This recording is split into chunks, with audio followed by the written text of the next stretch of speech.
all leaders are not tall.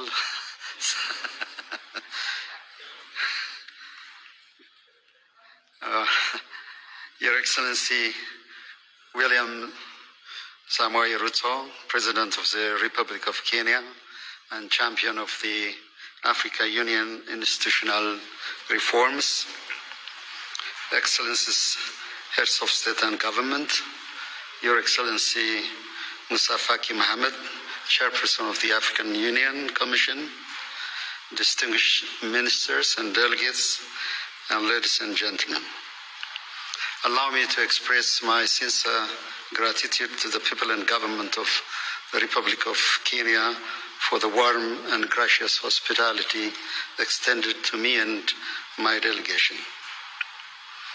And I would also like to extend a warm greetings from your friend, Prime Minister Abiy Ahmed, who couldn't be with us today due to an annual party congress that's taking place in Addis. I would also like to commend President Ruto for his exemplary leadership and steadfast commitment to advancing our collective goals, as well as for providing comprehensive update on the progress of the African Union institutional reform. We acknowledge with appreciation the invaluable contribution of the former champion of this reform, His Excellency President Paul Kagame, for laying a robust foundation upon which we can pursue our objective in building a strong institution. Excellencies, as we reflect on our reform journey, it is important to acknowledge the significant efforts we have made, particularly in structuring key African Union institutions. We have streamlined our summits, reformed our commissions, and rationalized the work of our key organs. Furthermore, streamlining our working methods is crucial for enhancing efficiency. Our commitment to ownership and accountability is evident in initiatives like the F-15 Finance Ministers Committee, the Revitalized Peace Fund exceeding, as mentioned earlier, $400 million demonstrates our collective resolve as well. Excellencies, while acknowledging the strides that we have made, we recognize that significant challenges remain in fully realizing the African Union's potentials. I wish, along this line, to emphasize on the following 5 key points. The first one is a question of inclusivity. This retreat provides a crucial framework for building consensus and engaging in meaningful discussion on the priorities of key reforms. While this platform undoubtedly provides significant impetus for AU reform, it will serve, Mr. President, as a foundation for a more robust and inclusive engagement with all member states, ensuring that their valuable contributions are effectively incorporated into the reform process. Second, probably a question that is pretty much dear to us is a question of financial sovereignty. The new global geopolitical and economic landscape and the weakening of multilateralism underscores the urgent necessity of the African Union reform agenda. Self-sufficiency, not merely in innovative financing mechanisms, but also in cultivating an enabling environment across diverse sectors is imperative. Excellencies, recommitment is insufficient. We must treat this reform as a matter of the survival of this very institution. On a personal note, the recent inauguration of Ethiopia's restored National Palace, standing in front of the African Hall, serves as a touching reminder of the immense time, dedication, and visionary thinking invested by our forefathers in establishing the African Union, the first continental organization.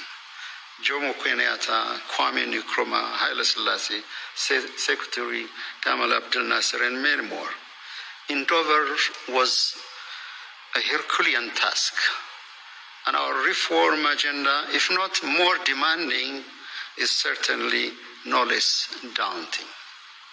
Our union can stand on its feet only if we can meet the goals we set to cover 75% of our program budget and 25% of peace support mission. In this connection, we have to advance creative financing, including by encouraging private investment from our continent. Third, prioritizing and streamlining the EU agendas. If we want to ensure a laser-focused sight on critical reform areas, maximize impact, and effectively allocate resources, prioritizing and streamlining the EU's agenda is of a paramount importance. It is also equally important to make sure we pursue a comprehensive study on the division of labor among the EU regional economic communities and member states must remain a priority. Fourthly, fostering a culture of strong dialogue. Regular and in-depth discussion, as we are doing today, such as the one we are partaking, are vital. This approach will also facilitate the effective support of my brother, President Ruto, in championing the African Union reform agenda. Moreover, we need to further foster a strong political will for the successful implementation of this reform agenda. Fifth, enhancing the coherence and synergy of EU initiative on the global stage. While we have successfully articulated our collective interests on the global stage, challenges remain in ensuring that our various initiatives are effectively coordinated and mutually reinforcing. We must strive for greater coherence and synergy to maximize our impact on global issues. At this particular moment, I would like to welcome the progress made in securing predictable and sustainable financing for EU-led peace support operation through UN assessed contribution through the adoption of United Nations Security Council Resolution 2719/2023. One of the critical shortcomings in considering this partnership is the fact that the EU doesn't have a dedicated peace support operation directorate, as we have at the United Nations. Therefore, it is critically urgent and important that we have to put in place a structure that reflects the UN Security Council resolution, particularly the peace support operation. In conclusion, a robust and concerted effort from all stakeholders to achieve tangible outcomes through the effective implementation of the reform agenda is imperative. The success of this endeavor hinges upon our collective political will.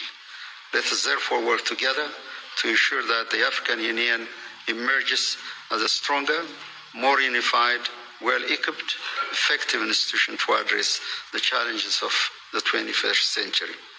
I reaffirm Ethiopia's full support to Your Excellency, President Ruto.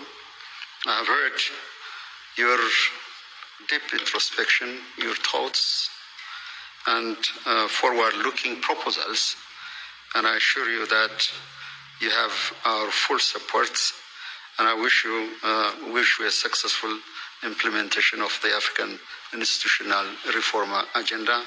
Asante sana, I thank you.